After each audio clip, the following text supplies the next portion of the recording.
Hello बच्चों, नमस्कार। मैं राहुल चौधरी आपका स्वागत करता हूं आपके अपने चैनल में। और बच्चों, जैसा कि आपको पता है कि आज फर्स्ट शिफ्ट का एग्ज़ाम था यूपी पुलिस का, और मैं उसी के लिए आपके सामने पहला क्वेश्चन सबसे पहला क्वेश्चन है आपका गद्यांश। और आपके चौंकाने वाली बात यह है बच्चों कि गद्यांश में सिर्फ 3 ही प्रश्न आए हैं। पहले 5 प्रश्न आते थे, लेकिन इस बार गद्यांश में 3 ही प्रश्न हैं। 3 प्रश्न। तो चलिए देर ना करते हैं, पढ़ लेते हैं। प्रकृति हमारे जीवन का आधार है। वृक्ष हमें शुद्ध वायु, छाया और फल प्रदान करते हैं। नदियाँ और झीलें हमें पानी देती हैं। पहाड़ मौसम को नियंत्रित करते हैं। तो ये सारा आप पढ़ लेंगे, मैं आपको आंसर बता दे रहा हूँ, ठीक है। ये आप पढ़ लेंगे खुद से। चलिए, पहले ये क्वेश्चन आपके सामने है। पहला क्वेश्चन है गद्यांश पर आधारित, ये रहा। पहला क्वेश्चन कहता है कि गद्यांश के अनुसार पर्यावरण प्रदूषण का मुख्य कारण क्या है। तो बच्चों, इसका आंसर हो जाएगा सी। इसका आंसर हो जाएगा आपका सी, वनों की कटाई, कारखानों का धुआं और प्लास्टिक का उपयोग। ये आपका इसका आंसर हो जाएगा, ठीक है बच्चों। सेकंड क्वेश्चन देखेंगे। सेकंड क्वेश्चन है आपका, सेकंड क्वेश्चन है बच्चों, ये रहा। सेकंड क्वेश्चन कहता है कि गद्यांश में पर्यावरण का रक्षा हेतु क्या उपाय सुझाए गए हैं। तो इसका आंसर हो जाएगा डी, अधिक पेड़ लगाना, प्लास्टिक का कम उपयोग और जल संरक्षण करना। इसका आंसर हो जाएगा आपका डी। तीसरा क्वेश्चन है बच्चों, तीसरा क्वेश्चन आपके सामने ये रहा। तीसरा क्वेश्चन है गद्यांश का। तीसरे क्वेश्चन में कहता है कि गद्यांश के अनुसार वृक्ष हमें क्या प्रदान करते हैं। तो वृक्ष हमें क्या प्रदान करते हैं? शुद्ध वायु, छाया और फल हमें प्रदान करते हैं। चलो बच्चों, अब आगे बढ़ जाते हैं। आगे अगर हम देखेंगे तो क्वेश्चन नंबर 4 आपके सामने है। क्वेश्चन नंबर 4 कहता है कि उपसर्ग वह शब्दांश है जो, तो इसमें आंसर हो जाएगा डी, किसी शब्द के आगे जोड़ता है। उपसर्ग क्या होता है? किसी शब्द से पहले जोड़ता है या आगे जोड़ता है। बात समझ आ गई? तो चौथे का हो जाएगा आपका आंसर डी, ठीक है बच्चों। चलो आगे बढ़ जाते हैं। क्वेश्चन नंबर 5 ये रहा। क्वेश्चन नंबर 5 आपके सामने।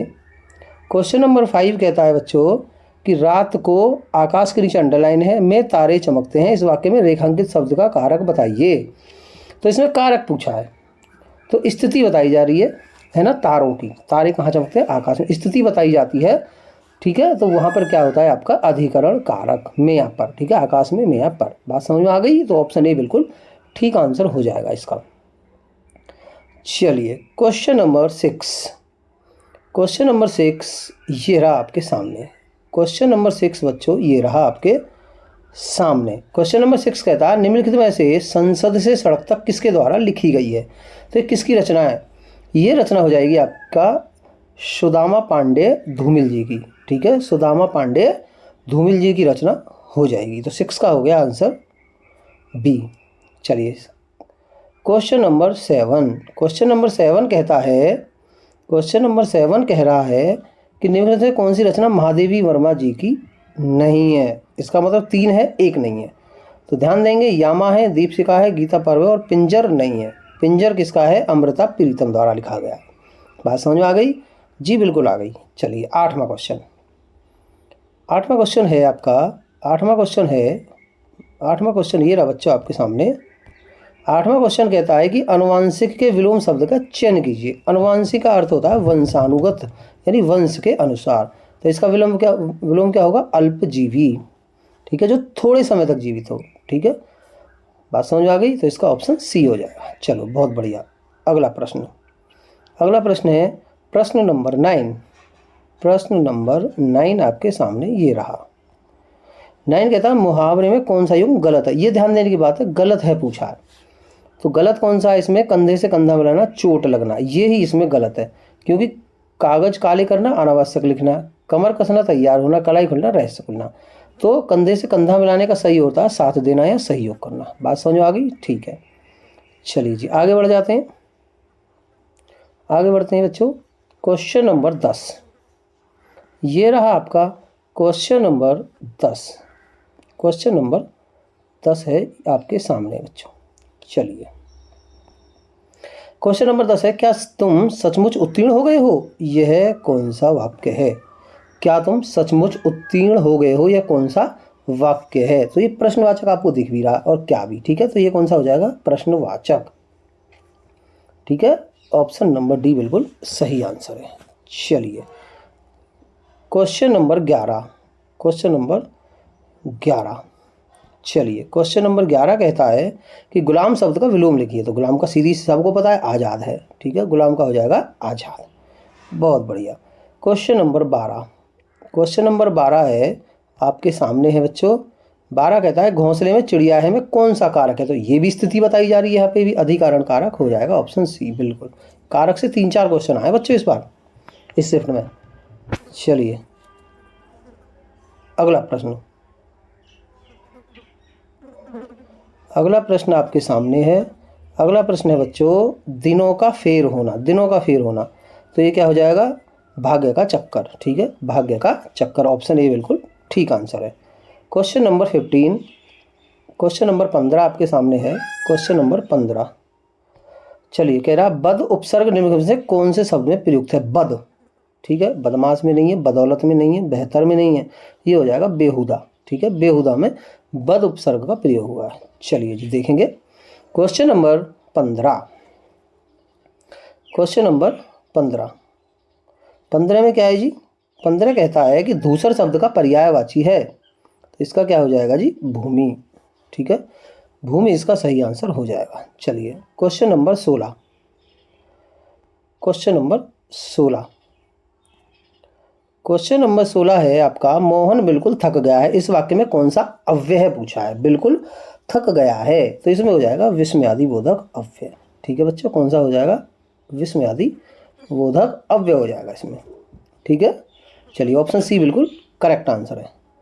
चलिए जी अब आपका प्रश्न नंबर है बच्चों, प्रश्न नंबर आपके सामने है जी बिल्कुल प्रश्न नंबर 17 आ जाएगा, ठीक है।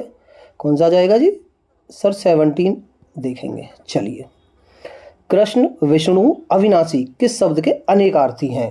तो एक शब्द यानी कि जिसके ये अनेकार्थी है किसके हैं, अच्युत के, अच्युत के, ठीक है। बी इसके अनेकार्थी हैं ये सारे।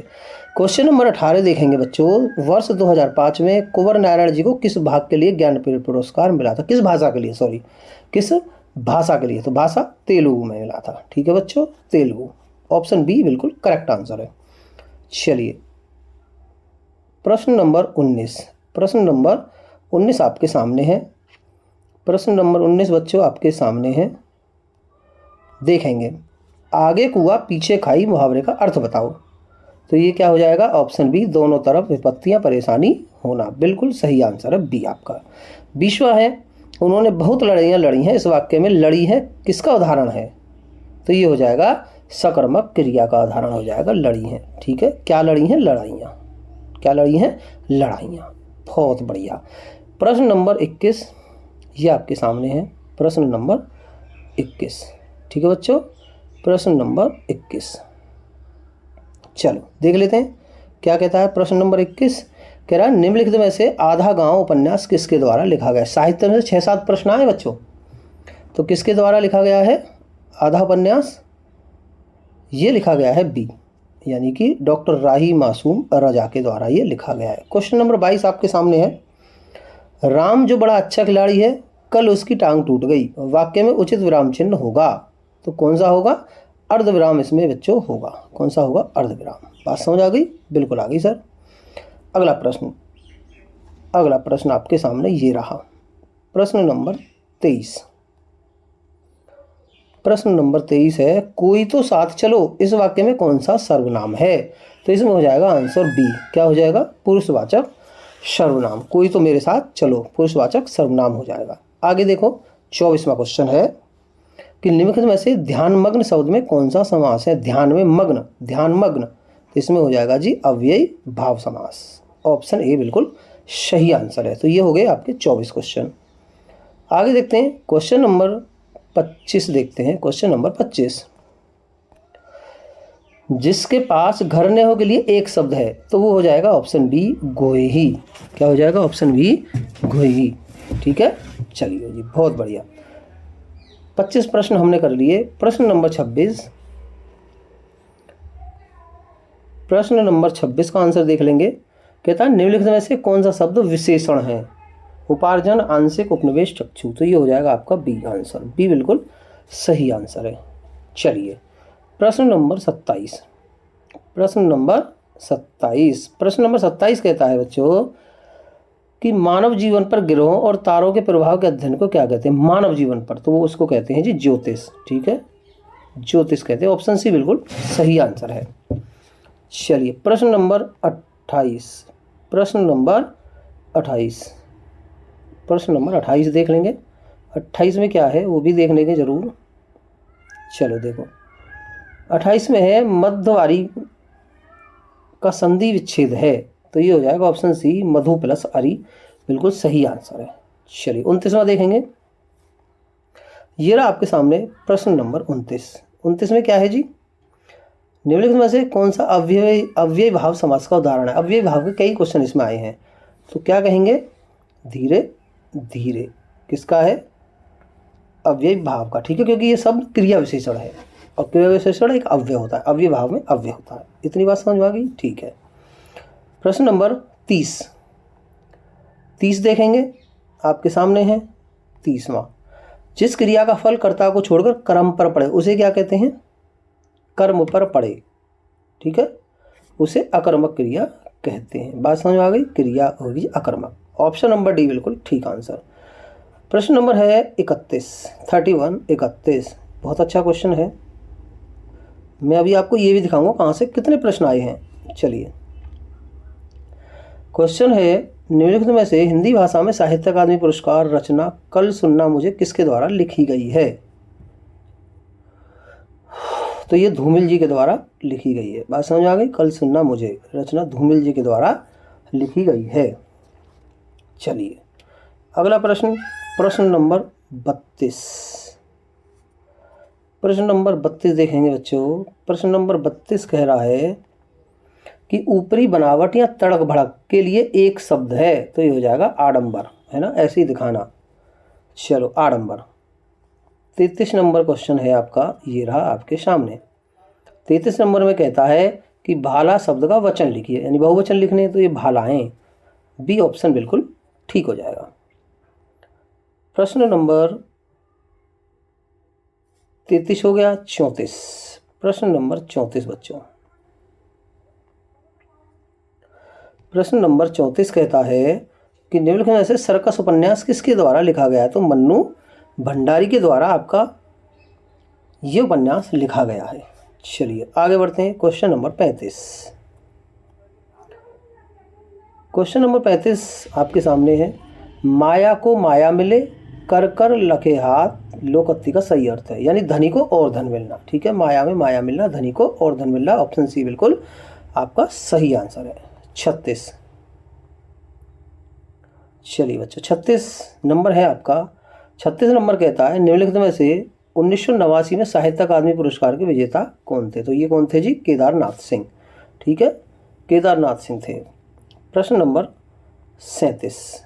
प्रश्न नंबर 37। प्रश्न नंबर 37। प्रश्न नंबर 37 है आपका, ये रहा। जिसका भाग्य अच्छा ना हो के लिए एक शब्द है अभागा। क्या शब्द है जी? अभागा। तो बच्चों ये थे आपके फर्स्ट शिफ्ट की फर्स्ट जो शिफ्ट हुई है आपकी, उसकी आंसर की। कोशिश करिए कि एक एक आंसर आपको सटीक मिले, अच्छे मिले। ठीक है, चलिए फिर मिलते हैं नेक्स्ट शिफ्ट के साथ। और मैं आपको ये भी बताऊंगा अभी थोड़ी देर बाद एक शॉर्ट वीडियो के माध्यम से कि कहाँ से कितने प्रश्न आए हैं। तो चलिए मिलते हैं नेक्स्ट वीडियो में। जब तक के लिए नमस्कार, बहुत बहुत धन्यवाद। जय हिंद, जय भारत।